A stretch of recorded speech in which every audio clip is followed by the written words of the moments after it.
The Mercedes A-Class is one of the most popular cars out right now. Last year, it was in the top 5 best-selling cars in the UK. And this month, September 2020, it's in the top 3, only behind the Vauxhall Corsa and Ford Fiesta. It's brilliant, people love it, and it might actually have got a little bit better with a brand new version, the new A250e. The A250e is a plug-in hybrid, meaning it runs on petrol or battery power or a combination of the two. The idea is that because it can run on both, it will appeal to people who want to go electric, but who are still bothered by range anxiety. The best of both worlds, in theory. Oh, and you can tell this one's a plug-in hybrid because the exhaust tips are completely fake. Instead, the real exhaust is a sad little pipe that lives underneath. So how do you go about turning a petrol A-Class into a plug-in hybrid? Well, it's not as easy as you might think. The first thing you've got to do is to remove the petrol tank and in its place, under the seats, install a set of batteries. But then what do you do with the fuel tank? Well, Mercedes have had to shrink it and then find room for it underneath here by the rear axle. And that compromises a little bit of rear storage, but not as bad as you might think. You lose the underfloor storage because of all the extra space required for that fuel tank, and some of that room is taken up by charging cables, but overall space has only dropped from 405 litres to 315. And inside, not too much has changed. At the back, it's entirely standard, i.e. decent leg and headroom, with the battery not particularly affecting space back there. So it's comfortable and definitely usable as a family car. Up front, it's all really lovely. I think Mercedes have got some of the best interiors in the game, and the one in the A-Class is no different. I'm a big fan of this dashboard, especially these triple circular vents up here, the multi-layered dashboard, and also the amount of space you get inside here. You've got loads of room up here in the center console, a couple of cup holders, some space for your mobile phone, a nice big center compartment, and also some decent sized door bins as well. The only problem in this particular car is that there are 2 versions of the Mercedes MBUX Infotainment System. One which comes with 2 10-inch screens and another which comes with a pair of 7-inch screens, and those look totally naff because they get drowned by this enormous bezel around the displays. If you have any extra money to spend, then I thoroughly recommend splashing out on the 10-inch displays. 256 miles per gallon. That's what they're claiming this car can return. Sounds outrageous, I know, but once you understand how it works, then it does kind of make sense. So up front, you've got a 1.33 litre 4-cylinder petrol engine, which is accompanied by a 75 kilowatt electric motor. The engine is obviously powered by petrol, and the electric motor is powered by a 15.6 kilowatt hour lithium ion battery pack.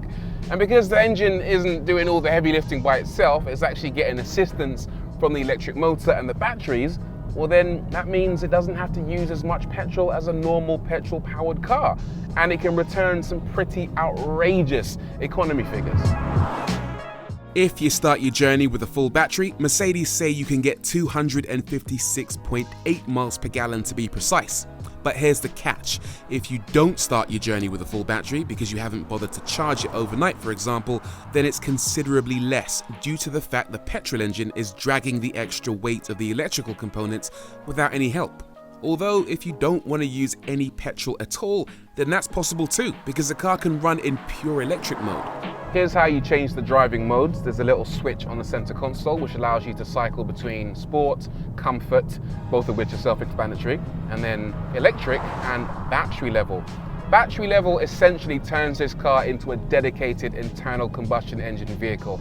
It lets you save all of your precious battery juice for when you actually need it. Perhaps you want to save it for when you're in town, or for when you approach home and when you want to creep up on your neighbors and be totally silent. But electric does the opposite. It turns this car into a pure EV. It means this car will only run on the battery power you have stored. And according to Mercedes, it will do up to 42 miles on battery power alone at speeds of up to 87 miles per hour. Now obviously the amount of range you get will vary depending on how aggressively you drive the car and the type of terrain you're driving on. Uphill means you get less range, downhill means you get more range. But that's actually a pretty sweet deal, because I did some research and I discovered that most people in the UK have a commute of 20 miles or less. So for most people, this car is going to be completely fine to use on electric power alone, but you do have that extra peace of mind of having the internal combustion engine kicking in whenever you need to go a bit further. Interestingly, electric-only mode is far more enjoyable than the others because it's here that the car is at its quietest and smoothest. When the petrol engine kicks in, it feels way less refined and is a great reminder of just how old school and clunky some petrol cars can feel in comparison to EVs. It's a great way to drive this car, even if the range in EV mode is only about 42 miles. In my hands, this car was getting around 80 miles per gallon in the hybrid mode during normal driving. If you can tolerate the noise of the engine, then sport mode is where it's at in terms of performance. It'll do 0 to 62 in 6.6 seconds, so it's quick enough to keep up with a hot hatch off the line. And if you keep going, it will do 146 miles an hour flat out. The only problem is, once you get up to around 40 miles an hour or so, then it does kind of run out of grunt, so it doesn't quite have enough performance to pull off those last-minute dan-dare overtaking maneuvers. It's actually not too bad in the corners either. Once you get into a bend, you discover that there's plenty of grip, decent amounts of body control, and although this car is heavier than the standard petrol-only version by around 150 kilograms, and you do feel that weight, it doesn't actually matter because it doesn't really negatively affect this car's handling. And if anything, most people who buy this car aren't going to drive like rally drivers anyway. They're going to drive this car sensibly and slowly. Just a quick word on technology. This is a Mercedes after all, so you're going to want some nice tech in here to help you feel like, you know, that your money's going somewhere. And it's pretty decent. The MBUX infotainment system that I mentioned earlier is really easy to use. You've got so many different options for input that it's almost embarrassing really. You've got the mouse trackpad, you've got the touchscreen, and you've got voice assistant, which is actually decent. I'll demonstrate that quickly for you. Hey Mercedes, tell me a joke. German engineers don't joke with cars. Yep, hilarious. It's actually quite useful though, because it can do things like turn on your heating or select a radio station and a few other useful features that allow you to take control of the car without taking your eyes off the road. Is it any good then, this A-Class plug-in hybrid?